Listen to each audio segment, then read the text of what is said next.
అప్పట్లో అన్ని జానపదాలు పౌరాణికాలు ఎక్కువ జానపదాలు ఆ రోజుల్లో. సోషల్ స్థాయి తక్కువ. అంటే ఇప్పుడు గుర్రపు స్వారీ కానివ్వండి, ఇవన్నీ ఎంతో కొంత వచ్చి ఉండాలి. నేర్చుకున్నారా? ఎందుకంటే నేను ఫస్ట్ పిక్చర్ సిపాయి కూతురు బుక్ అయ్యేది కదా, అది జానపదం. దానికి కత్తి యుద్ధం గుర్రం స్వారీ కావాలి. అట్లా 2 నెలలు మా ప్రొడ్యూసర్ డిఎల్ గారు పెట్టారు.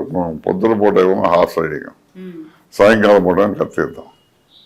ఇలా 2 నెలలు నేర్చుకున్నాను. అది నాకు ఫ్యూచర్ తర్వాత ఉపయోగపడింది నాకు. అందుకే నేర్చుకుని కావాలి, లేకపోతే మనం కష్టం.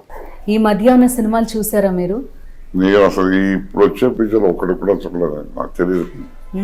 ఎందుకండి? అంటే అన్నాళ్ళు దశాబ్దాల పాటు 50 అంటే ఇప్పుడు ఎప్పుడు చూస్తుంటే ఈ కథ కానీ, ఈ డైలాగ్స్ కానీ, ఈ పాటలు కానీ నాకేం నచ్చట్లేదు. అంటే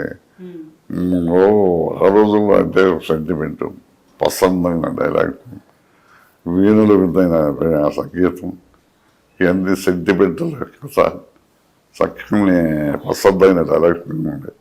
ఇప్పుడు ఏంటి ఎంతసేపు ఫైట్లో డాన్సులు తప్ప ఒక డ్రామా,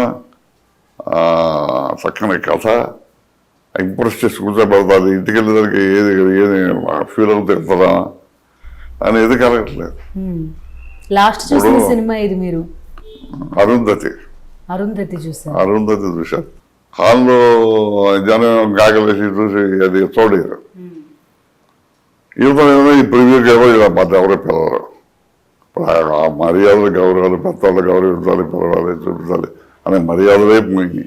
అట్లా రామారావు గారు తర్వాత ఇప్పుడు ఉన్న పెద్దవాళ్ళలో ఓల్డ్ టైమర్స్ జరగకుండా ఉన్నాం. లేదు అసలు గౌరవం ఏది? ఏ ఫంక్షన్కి పిలుస్తున్నారు, ఏ అవార్డ్స్ దానికి పిలుస్తున్నారు, ఏ పిక్చర్ పిలుస్తున్నారు ప్రివ్యూ చూడబడి. మనకేంటో చూసి కాలక్షేపం చేస్తున్నారు. ఎవరైనా ఫోన్లు చేసి మాట్లాడడం, మా సినిమా ఎలా ఉంది చూడండి అనడం, ఇలాంటివి ఎవరో ఒక్కరు లేరు. అబద్ధం ఎందుకు? ఎవరో లేరు.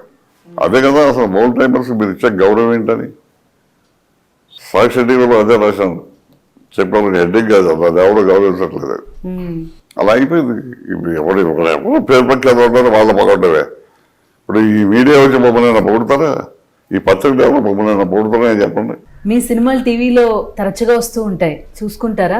తరచుగా ఏంటి అసలు రోజుకి 8 ఛానల్లో 1 వస్తూ ఉంటాయి. అవును, చూసుకుంటారు. చూసుకుని ఈ తరం వాళ్ళకు కూడా మీరు బాగా తెలుసు టీవీ ద్వారా. అవును, టీవీ ద్వారానే చూస్తాను. నెంబర్ ఆఫ్ పిక్చర్లు వస్తూ ఉంటాయి.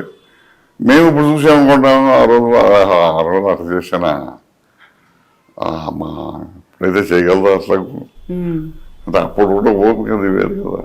అలా కత్తి యుద్ధాలు కానీ, గదా యుద్ధం కానీ. అంటే రామారావు నేను దుర్యోధనుడు భీముడు గదా యుద్ధం చేసామంటే ఎంత కష్టం చేశాను నేను. ఇంకోటి చేస్తాను, అది మాకు డూపే లేదు. ఈ తరంలో ఎవరన్నా పౌరాణికాలు చేయాలి అంటే ఒక్క సినిమా అయినా వస్తుందేమో చాలా మంది ఎదురు చూస్తున్నారు. మంచి కృషి చేశారండి రామారావు గారు. మళ్ళీ విరాట పర్వం అని, వెంకటేశ్వర మనిషి అని రిపీట్ చేసి తీస్తారని ఆయన. అప్పుడు అడిగా నేను రామారావు గారిని, ఏంటి మరి అందరికీ వచ్చేసి కదా మళ్ళీ రిపీట్ చేసి తీస్తాను ఏంటంటే అన్నారు. తప్పుడు మనం పోయిన తర్వాత, రిటైర్ అయిన తర్వాత మైథలాజికల్ పిక్చర్లు తీసేవాళ్ళు లేరు, చేసేవాళ్ళు అంతకంటే లేరు. అట్లాగే మనం చెప్పే మంది నిజమైందా లేదా? ఏమన్నా మైథలాజీ పిక్చర్ తీస్తారు ఏమన్నా చెప్పండి.